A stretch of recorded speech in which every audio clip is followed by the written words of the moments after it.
Le mandat est bien fini, c'est l'heure du bilan pour le panel d'accompagnement de la République démocratique du Congo à la tête de l'Union africaine.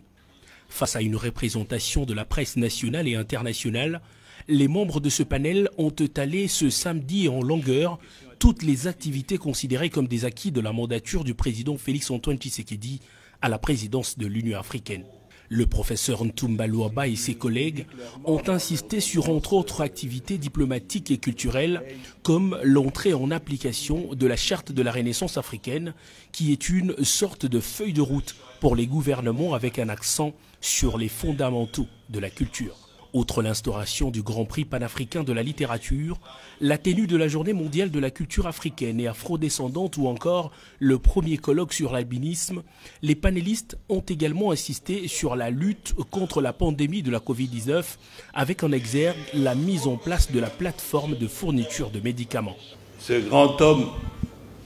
qui dit le peuple d'abord, il a voulu qu'au niveau de l'Afrique, où souvent le peuple n'est pas entendu, où le peuple considère qu'il n'est pas présent,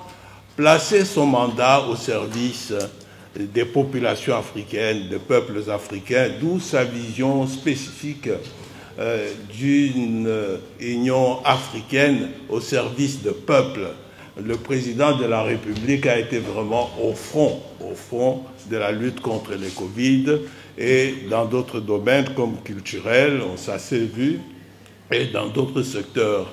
encore. Plébiscité champion de la masculinité positive par ses pairs pour ses actions pointues contre les violences basées sur les genres, le chef de l'État Félix-Antoine Tshisekedi a inscrit le continent africain dans un processus irréversible pour la réparation des victimes et l'atteinte de l'objectif 0 cas de violences basées sur le genre. Nous avons lancé la conférence de Kinshasa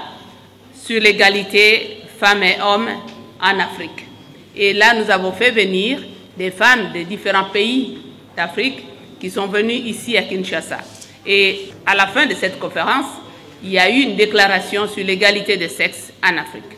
Les efforts du président Tshisekedi pour le climat, l'économie, ainsi que les relations entre l'Union africaine et les autres grandes structures du monde ont également été soulignés lors de cette conférence de presse. Le mandat de la RDC à l'Union africaine a posé les jalons d'une future Afrique sans violence basée sur le genre et où l'identité culturelle a bien sa place et sa valeur.